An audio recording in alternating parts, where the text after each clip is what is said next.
Hello, you wonderful people, and welcome to another episode of Super-Fanta-Fi. This being a show where we talk about TV shows of the supernatural, fantasy, and or science fictional genre. For today's episode, I'm going to talk about the latest episode of Charmed. A lot of really interesting things went down in this episode, so let's break it down. Well, first and foremost, we have the Charmed ones meeting Aladria and inside of the tomb, which I thought was interesting.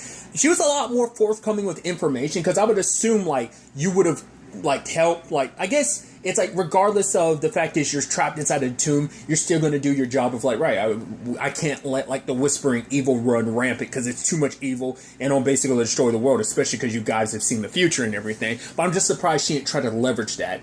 She did say one of her choices, okay, you got three choices. One, let me and Mo out and we'll take care of the whispering. And no. Okay, option two, you kill the host and kill the Whispering Evil in the process. No. And three, you can attack the Whispering Evil, but the fact is it's strong and adaptable. So every time you use something against it, it gains an immunity and a resistance of it, which we saw firsthand last episode. So the only way to counter that is because the power of 3 alone won't be enough, but if Macy adds in some demon flair from her demon blood, which you guys get those powers back from Abby, then that might give them a chance. But like I said, I'm surprised Aladria didn't try to take an opportunity with that, but it's no, this kind of takes priority. I mean, because for one, it's they could have released Aladria and Mo, but it's the Perfecti would have just most likely either using option 1, they most likely would have, we'll keep Jordan alive, but we'll trap him inside of the Tomb of Chaos forever. I mean, to be fair,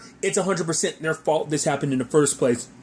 They're the ones who trapped a human inside of the Tomb of Chaos in the first place. So this is 100% on them. To be fair, most people who come out of Tomb of Chaos people go in, typically don't come out, with the exceptions of the people who've gotten out. But when they put someone in, they plan to keep them in there. So that's still kind of on the Charmed ones from getting him released. But it's also on them never realizing, there's a good chance he might have gotten possessed.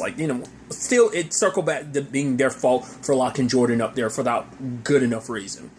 But, there's also the option of, they probably would most likely do to themselves, where it's the safest option is just to make sure it never comes back. Let's just kill Jordan and kill the, Whispering Evil in the process. So I think that's more where they would have leaned. But at this point, it's kind of a divide and conquer type of situation of you have Mel dealing with the baby situation, because at first she's trying to halt the pregnancy. At first I was thinking she's doing that because she doesn't want to get her contraptions or even having her water break in the middle of a battle. It's oh no, it's because it's the question I brought up before. What happens to a baby from the future that gets born present day? That baby becomes a paradox, but also what happens to the baby too when time shifts? So if they do ultimately change the future, the world this baby's from doesn't exist anymore because it was from an apocalyptic timeline, and if that apocalyptic timeline disappears, the baby becomes a paradox and would disappear because that timeline, once again, it also depends on the time travel rules, but I think this has that straight up Back to the Future rules of just typically what's considered, I think, straightforward time travel rules. So that timeline doesn't exist anymore, so the baby wouldn't. But once again, it depends on how it also comes down to whether timelines disappear or whether they just splintered off a little Loki / Endgame, where it's that future will always exist, it's just splintered off into another path, and that's the other future they're going to. So they're parallel to each other, it's just you'd have to specifically jump to that apocalyptic timeline to get to it. So the baby would technically be fine because the timeline still exists. Like I said, I think we're doing straight up nope, that timeline disappears and now a new timeline is born in its place type of thing. So, but even if that's the case, even if the apocalyptic timeline is still alive, it is the thing of what happens the moment the baby is born. What will that do? Once again, maybe that'll supercharge the baby, make the baby extra special of once again, we still don't know the other side of whose DNA is mixed in there. You've got a Charmed one, so the baby's already powerful in that regard. Plus, who's ever playing the other role to that other half of the DNA, but also now you're also this paradox time baby. So there's so much to that. So along with all of that, Josefina shows up again, which is hey, the cousin is back. So that's pretty dope. But she comes with more news because she looked into the Marisol thing of like, right, she stole the Book of Shadows from her family, and she kind of looked in like to it, you know, and because it's like, right, how do we both hear two different stories? And it's like, right, there's a letter that Marisol wrote being like, yeah, I'm sorry what I'm doing, Prima, but I gotta do this. And so, but there's a secret message that's basically saying like she had a vision, like, which we know that she had a vision about a lot of this, that her children becoming the charmed ones, and so she was protecting them by bringing this Book of Shadows with her, but also she couldn't take her family with her, because if her family was there, because even Josefina's like, yeah, my mom is powerful, but not powerful enough to deal with demons and all that evil that would eventually pop up to challenge the charm one. So she did it not only to protect her daughters, but also to protect the other side of the family, like keep them safe and away from all of this. So that's kind of an interesting revelation. On the other side of things, you have Maggie. I love the whole thing of like, right, like take the barrier down for a little bit and try to touch Swan to get like a vision about the whispering evil, but then Harry was like, how about you just touch the barrier? And she's like, yeah, actually that's a good idea. The moment like she's having her vision and Jordan kind of turns and looks, I thought that's supposed to represent like he has a somewhat immunity, like he has a like the moment, because he almost wasn't too surprised that they showed up. I mean, I guess he knew it was only a matter of time, but part of me also thought like maybe like when Maggie's having her vision, he actually saw her, like that's how powerful he is. They never really expressly say that, but just him turning back and looking towards the camera, like when her vision's happening, makes me think on some level he was able to do that. But like I said, it just could be me reading too much into it. But essentially they end up going to, like her and Harry end up going to a water power plant because they know that like, right, all he has to do is dump like his blood into it and he spreads the infection like a bacteria and will affect everyone, and this is how the apocalypse happens. So Maggie's just going by herself, like they're just going by themselves long enough to deal with it and just stop him. They're not trying to stop, like defeat him because they can't by themselves, but just stop him from spreading it, like trying to shut down the water. That's all. Because at the same time, Harry's also in the process of losing his powers. So, but during their tussle, Maggie ultimately ends up getting scratched, and we see kind of the adverse reaction that's having on her. Now, I don't know whether it's just Maggie, but like actually like her kind of getting mad later on is actually kind of like, there's almost like an adorableness to it. Like, and it's just like, it's like, yeah, it's the freaking apocalypse, and it's like, yeah, and he said some mean things to me, and I'm like, the fact that she said that, and it was like, I thought that was like an adorable line. So part of me wonder, is it just because of Maggie's personality that it manifested like that? You also would wonder, like, being like an empath, like, consider, like, would that affect her stronger than it would other people, or maybe her being an empath slowed the process down, maybe? I mean, it takes a little bit of, well, because I also thought it was interesting because the others were kind of in a coma when they got, like, infected, but maybe because they're regular humans and Maggie's a witch, so it's still going to affect her, but maybe not nearly as rapidly, and doesn't completely take her over like the others, because she has some, like, as a witch, she has, like, a natural, little bit of a magical parasite resistance to a certain extent. But, yeah, her saying all that terrible stuff, to Harry being useless and stuff like that, it's just terrible timing of, like, right, he wants a life and everything, but he just, worst time to to be fair, the process was already kind of started at the time before they really knew what was what, but, yeah, losing your powers at this time is kind of the most inconvenient thing, especially later on when, like, Maggie ended up taking the teleportation bead with her, and it's like, cool, I need to use my powers, and, yep, they're in the fritz because I'm losing them, so, cool. At the same time, Macy is talking to Abigail, who's like, all right, let's get my sister Waverly to go to the house in Sussex so she can get the blade. And Waverly's like, I'm not doing that. It's like, wait, what are you talking about? No. You'll be fine. Like, Mom rarely stays there anyway. It's like, no, I'm not going. I'm literally not going to put my daughter in danger, which I'm like, you're putting your daughter in danger by not helping them, because this is about stopping the apocalypse, because no one's going to survive this if they don't stop it. That should have been their argument, but it didn't get brought up, because I guess it's like, right, we're not trying to press you. It's like, I get it, you're taking a risk and everything, but this is very important. But for her, it's like, protecting my daughter's important. Once again, by saving the world, you're also, but also at the same time, it's understandable, because your mother did go through a lot trying to get your daughter so that she can take her powers so she can be young again, and, so instead of Waverly having to go there, Abby's kind of forced to go there with Macy, and so there's like, oh wow, there's that creepy picture, and it's like, oh yeah, you think that's bad, just, you know, that used to be above my bed or something like that.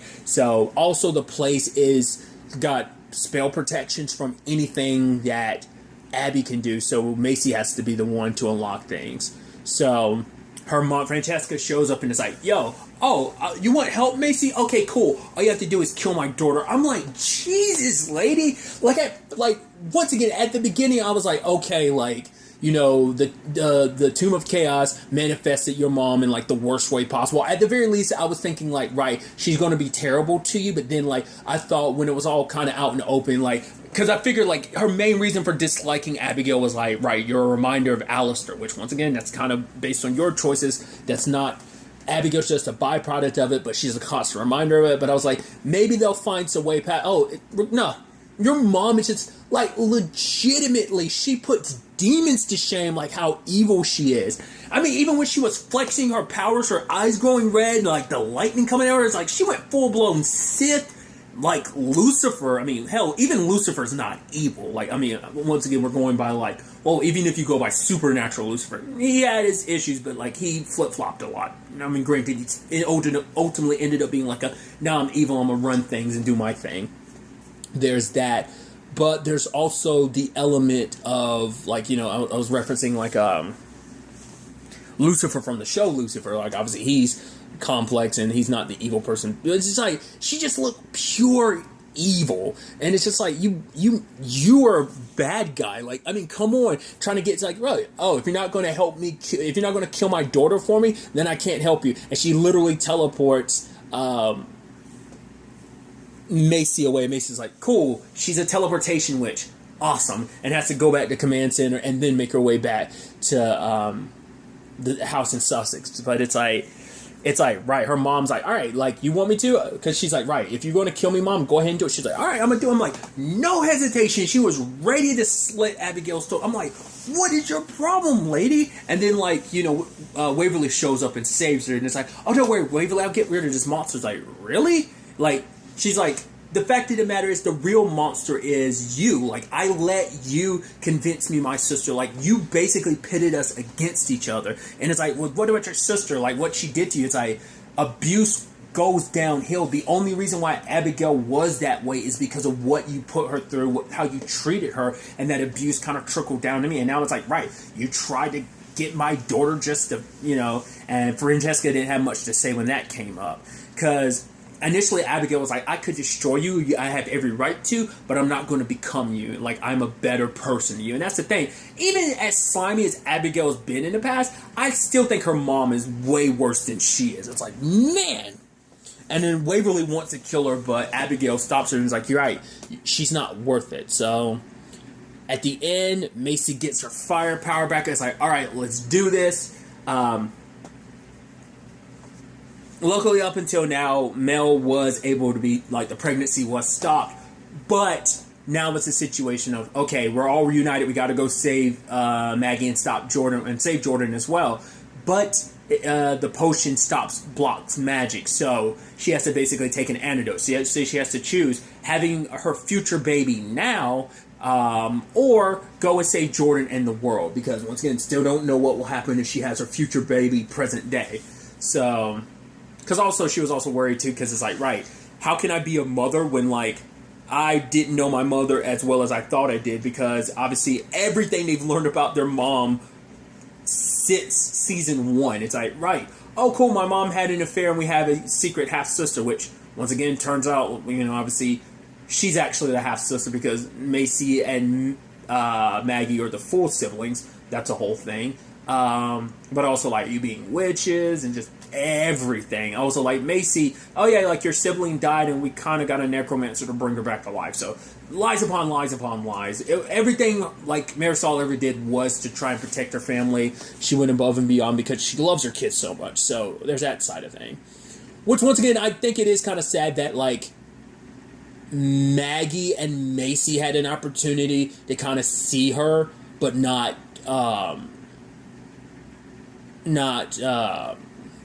Mel. And I guess this is kind of, with introducing this storyline, is kind of like a way to kind of fill that gap a little bit. Maybe that's kind of what they're going for.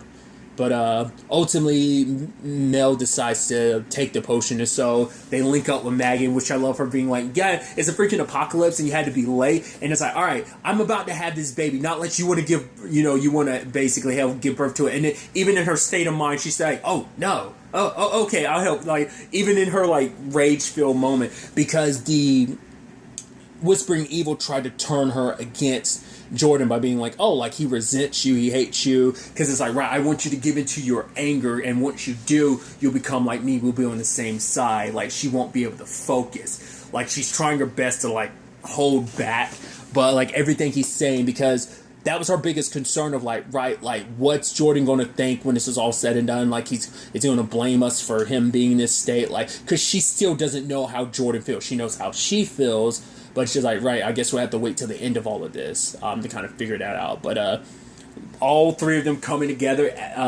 Power 3, mix in Macy's demon power, and they were able to get it out of Jordan. Mel freezing it, and then Maggie full-blown throwing her baton like a javelin and shattering it. I'm like, oh, cool. I didn't even think about it until they bring it up later, until Macy brings it up, where it's like, oh, there was no symbol. Every other monster, even when we vanquished it, there was a symbol. Why wasn't there there? Like, this might not be over. Even Mel being like, right, future Mel hasn't shown up to take the baby. Why is that? Like, maybe like something went wrong in the future, but still, it's like, that means things aren't over present day. There's also, like, Abigail saying goodbye on top of all that, which I'm asking this rhetorically. Maybe information is out there, Poppy Drayton might not be coming back in the future, like in season 4 or something like that. But I want to know. I'm not asking literally. I'm just kind of wondering, like, even because even if she's exiting now, that doesn't mean she can't. That doesn't mean she can't or won't pop up later on in some shape or form. But like I said, that's why I'm asking rhetorically. I kind of don't want to know, because, like, if it is, like, regardless, it doesn't matter. But it's her saying her goodbye first to Macy, and it is a bit awkward, because they've always been like, because obviously the bad blood kind of started between them first, and then it was like her and Maggie, and then like her and Mel to a certain extent. Like, it kind of like trickled down like that, the bad blood between the siblings and her. But for her, it's like she's leaving, like she's going to spend time with, get to know her niece as well as her sister. Granted, your mom's still out there, she's kind of all alone, so I'm wondering like what the hell that's going to turn into, if that turns into anything. Because it's like, right, if any of her daughters ever see her again, in particular if Waverly ever sees her again, it's like, hey, you come near me and my daughter ever again, I'm going to kill you. So I'm wondering, is there going to be any possibility of a story of like her trying to change? It might be too late. You've had you've had decades to change, but you haven't, and you've even gotten worse. So I see that as unlikely, but who knows?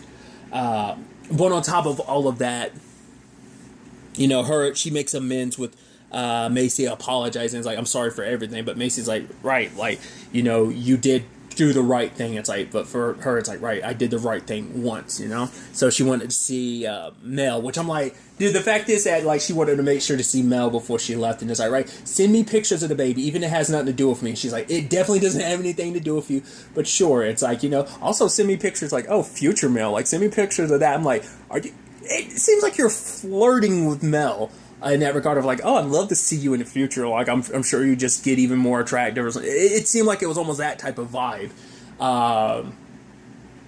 But it's like, nah, like if you want to see, just, come back and visit in the future. And she's like, I will. I'll do just that, So, them ending up the way they are as friends and everything, because she's like, despite all that we've been through, like, you've made me want to be a slightly better person. So it's like, yeah, thanks for everything. Can we be friends? And she's like, of course. And they hug. I'm like, oh, that's sweet.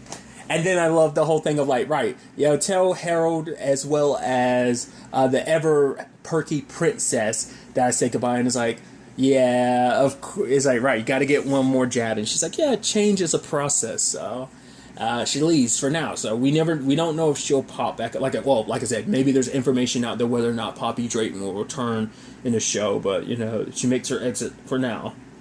But And then immediately the baby starts kicking in. Harry and Macy go visit. Well, first and foremost, it's like, right, the start of their new life and everything. The end of one chapter and it's the beginning of the rest of their lives together. But then it get interrupted by this. Also, Jordan and Maggie, they had their moment, and then that gets interrupted with everything with Mel. So it's like, yeah, as the episode is called, The Storm Before the Calm. So